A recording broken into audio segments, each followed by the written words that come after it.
जय श्रीराम भावांनो, स्वागत करतो तुमचं माझ्या नवीन ब्लॉगमध्ये. आज बायोलॉजीचा पेपर होते. कॉम्प्युटरवाला कार्यकर्ता बुरसा तिथं हजर होता. हा बप्पू शेट मागच्या पेपरला याच्या पायाला कॉपी आढळली होती, म्हणून या पेपरला स्वतः मी याची चेकिंग घेतली. ते कसं आहे ना, कॉपी मुक्त पेपर झाला बाय.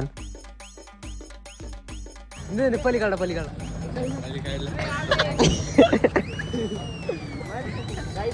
काय आता काय जिरत होत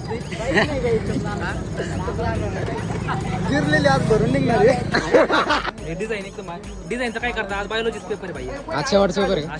शेवटचा पण आहे बायोलॉजीचा पण आहे. जिरली तरी मग आता 4 नंबर ब्लॉक आलाय ना.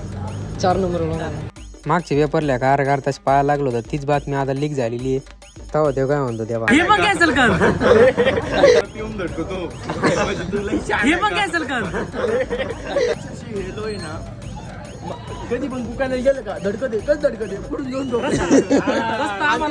आमच्या आता कसं झालंय, आणि कामातून म्हणजे नशीब नाही. रोड लई खराब लागला. नगरच्या टॉपच्या कॉर्नर हा रोहित आहे. काय म्हणला बरं, एक फुलचंग खाते आणि बिंग ते भाष्य असते ना त्यांच्या वावच्या ट्रका चालतात. एवढे मोठे माणसं आहे ना, नाद नाही आता आहे ना. त्यांनी एक डिफेंडर बुक केलेली आणि चिकेत आगळले सोबत असतात कायम. उगा ते दाखवत नाही. ती ना रात्री फाकट घालायला कोण आणायचं माहिती कोण आणायचं. सर आणायची. पण दुसरा कोण आहे नचिकेत आगळे. यांच्या दोघांच्या घरच्याला काय सांगणार तुमचं. त्यांच्या घरात दोघांच्या घरच्याला आज सांग नाही. यांना डायरेक्ट घराच्या बाहेर येऊन नका सरळ कोंडून ठेवायचं. काही फायदा नाही बाहेर.